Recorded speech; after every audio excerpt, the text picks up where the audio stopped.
Hi, everybody. It is time for another cool KFC book, a cool first chapter book. And this is a great author, Tim Green, if you like sports stories. A lot of the guys come in here and read this, but it's really good for girls as well because it always has a great story. He likes to write about the underdogs of the world. And so, of course, this is another example of it. He is also our author of the month spotlight.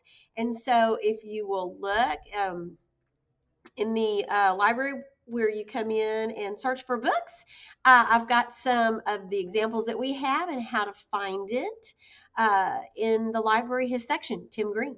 He's in the normal fiction section. Anyways, this book is an easy read, which doesn't mean that the words are easy. It's a nice flowing book to read. The words are understandable to our level, and he just writes really like he's talking right to you. And his chapters are not that long, which I do like that. And so here we go. Football Genius by Tim Green. Football Genius, Tim Green. He has a dedication. I'm going to read this. For my 5 kids, Thane, Tessa, and Ty, who inspired me with their love for reading, and to the real Troy and Tate, who made writing this book a pure joy, breathing life into the story with their ideas and assistance.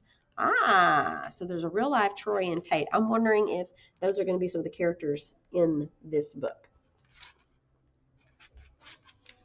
Chapter 1. Real simple. Troy knew it was wrong. Yep, Troy's one of the characters. It was wrong to sneak out of the house after midnight. It was wrong to take something that wasn't yours. And even though he wasn't that kind of kid that night, he was doing both. Usually on a night like that night, the crickets' end of summer song and the moths bumping against the window screen would put him to sleep. Usually he didn't hear his mom turn off the TV in the living room. And usually if he was up that late, the water groaning through the pipes while his mom ran her bath would finish him off. But that night, worry kept him awake because he really wasn't that kind of kid to sneak out. And especially to take something that wasn't his. Excuse me. But if he did have to quietly slide open the screen, straddle the window, and drop to the ground with a thud, this was a good night to do it. Stars swirled around the big yellow moon, casting shadows perfect for hiding. Shorts and a t-shirt were all he needed to stay warm. Sounds like it's a summer night. He didn't plan on having to run, but he laced his sneakers tight in case he did. His feet fell without a sound over the path through the pine trees. He could smell the trees' sticky sap, still warm from the hot September day. It's not summer, it's September. An owl hooted somewhere close. A rabbit screamed, then went quiet. The crickets stopped, and only the buzz of mosquitoes filled the air. Troy looked back at his house. It was nestled into the pines. Pines is a kind of tree, pine trees, with no side or backyard. In front there was nothing more than a gritty patch of red clay. A tire hung from a limb at the edge of the patch. A target for footballs. The house was more like a cabin, a single-story box with a roof covered by fallen pine needles.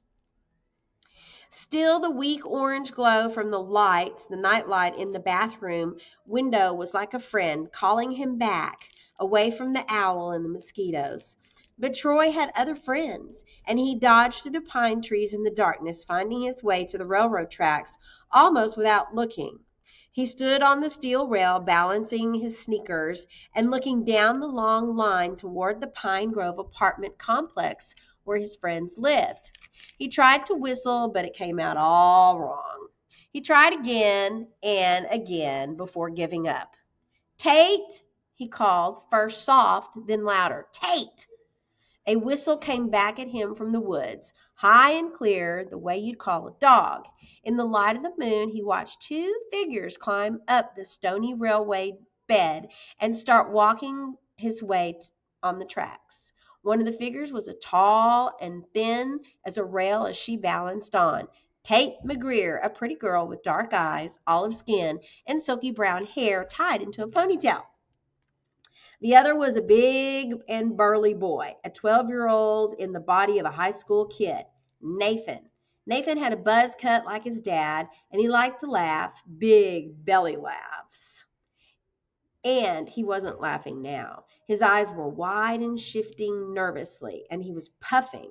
Tate was the only one who stayed calm when they heard the low, sad sound of the coming train. The Midnight Express, Tate said, peering down the tracks. It wakes me up almost every single night. Atlanta to Georgia. Like clockwork. They all scrambled back down the bank into the rocky ditch, and Tate chewed her gum and nudged them both and asked, "You got a penny?" "A penny?" Troy asked. Nathan dug into his pocket and came up with a nickel.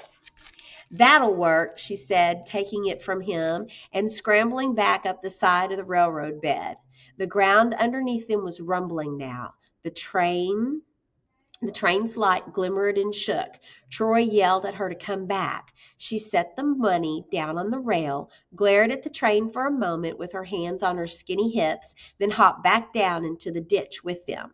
When the train went by in a rush of hot air, it roared so loud Troy had no idea what Tate was saying, even though he could see that she was shouting at the top of her lungs. As the last car clacked away down the tracks, he asked her what. "You see how big that thing was? It's like a warning, right? Let's go back," she said. Her dark eyes sparkled in the moonlight. Nathan had his hands deep in his pockets of his cut-off shorts, and he nodded at her words. Troy thought about the rabbit he had heard screaming in the dark. "Don't go," he said, shrugging. "I'm not making you." "We're not going in," Tate said, snapping her gum. "I said that. But we'll wait for you on the other side. That's what friends do. Moral support." "You shouldn't stand on the tracks when the train's coming like that," Nathan said. "Aw," she said, swatting the air. "If they see a person, they slow right down. Jam their brakes on, sparks everywhere." "No, they don't. Not if they don't see you." No, that is totally wrong in her thinking. If they don't see you, they cannot slow that train down enough in time to stop, and you will be it's awful. It's catastrophic what will happen to you. So no. She skipped up the bank. Remember, this is fiction. She skipped up the bank again and lifted the flattened nickel up for one of them to see. It shone in the moonlight. "Cool," Nathan said, taking it from her. Troy went up and over the rail bed, leaving them behind.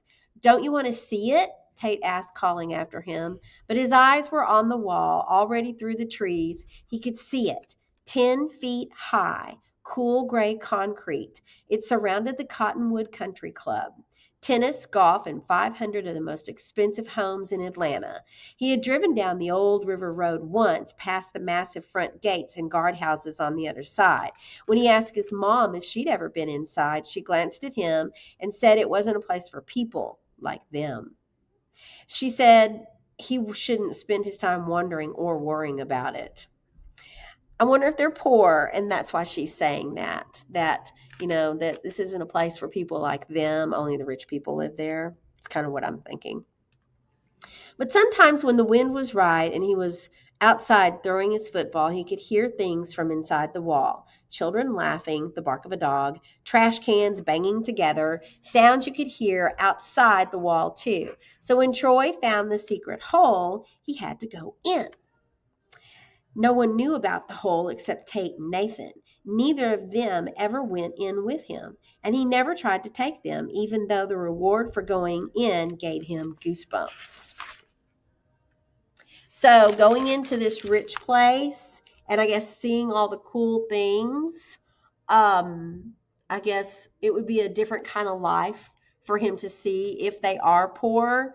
I'm just kind of thinking about what I'm reading so far and what could have been done. And so it's like three friends, based on the way the author Tim Green has described what they're doing. It kind of sounds like, yeah, they live on the other side of the railroad tracks.